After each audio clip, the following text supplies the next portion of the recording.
किंवा कुटुंबाच्या काय अपेक्षा आहेत, काय तुम्ही जाणवलं काय? देशमुख कुटुंबीय अजूनही न्यायाच्या प्रतीक्षेत आहे. महाराष्ट्र सरकारनं आणि पोलिसांनी याच्यामध्ये आणखी तत्परतेनं काम करायला हवं अशा त्यांच्या भावना आहेत. आणि एकंदरीतच इथं सगळ्या प्रश्नांची जाण घेतल्यानंतर मला असं वाटतं की महाराष्ट्र शासनाला इथं खूप लक्ष देण्याची गरज आहे. कारण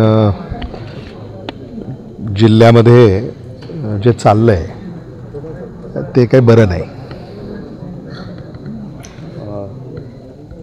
14 दिवस होतात, 4 आरोपींना अटक आहे, 3 अद्याप फरारच आहेत. पोलिसांच्या भूमिकेवर काही संशय वाटतो? मला असं वाटतं की विधिमंडळामध्ये महाराष्ट्राचे मुख्यमंत्री यांनी महाराष्ट्राला हा शब्द दिला आहे की या खुनाच्या मागे जे असतील त्यांचा शोध घेऊन त्यांना अटक करून कायदेशीर कारवाई त्यांच्यावर करण्यासंदर्भामध्ये त्यांनी आपली भूमिका स्पष्ट केलेली आहे. त्यामुळं याच्यावर आम्ही सगळेच लक्ष ठेवून आहोत. देशमुख कुटुंबीय, अगदी मसाजोग गाव, केज तालुका, बीड जिल्हा हे सगळेच ह्याच्यावर लक्ष ठेवून आहेत. मला असं वाटतं की न्याय झाला पाहिजे ही भूमिका आहे आणि तो होईपर्यंत स्वस्थ बसायचं नाही असं सगळ्यांनी ठरवलं आहे. 3 आरोपी अद्यापही फरारच आहेत आहेत ते त्यांनी आता सांगितलं मला. आणि त्याच संदर्भामध्ये त्यांनी चिंता व्यक्त केलेली आहे. देशमुख कुटुंबियाला सुरक्षेची सुद्धा गरज आहे. असुरक्षिततेची भावना त्या कुटुंबियामध्ये आम्हाला आत्ता त्यांनी बोलून दाखवली.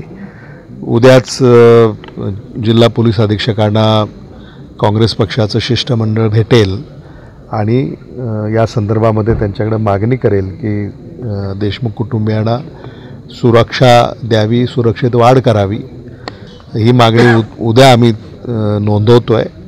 आणि अजूनही जे काही आरोपी शोधून पकडले नाहीत या संदर्भामध्ये सुद्धा त्यांनी या ठिकाणी चिंता व्यक्त केली आहे. तर तीसुद्धा बाब आम्ही शासनाच्या निदर्शनास आणून देणार आहोत. सामाजिक न्यायमंत्री संजय शिरसाट असं म्हणाले की राहुल गांधी यांना परभणीमध्ये जायला वेळ आहे, बीडमधून आहे. राहुल गांधी परभणी प्रकरणावरनं राजकारण करतात, ते ढोंगी आहेत. मला असं वाटतं की महाराष्ट्रामध्ये काही जिल्ह्यांमध्ये म्हणजे पोलिसांच्या अगदी चौकीमध्ये एक सामान्य निष्पाप व्यक्तीचा मृत्यू होतो. बीडमध्ये सामान्य कुटुंबात जन्माला आलेला एखाद्या गावच्या सरपंचाचा खून होतो.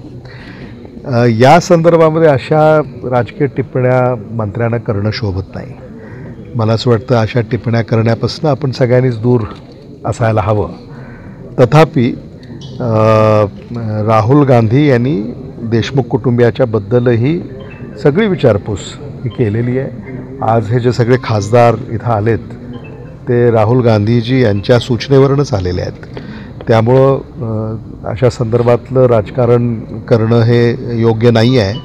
आणि आज राहुल गांधी परभणीला आले.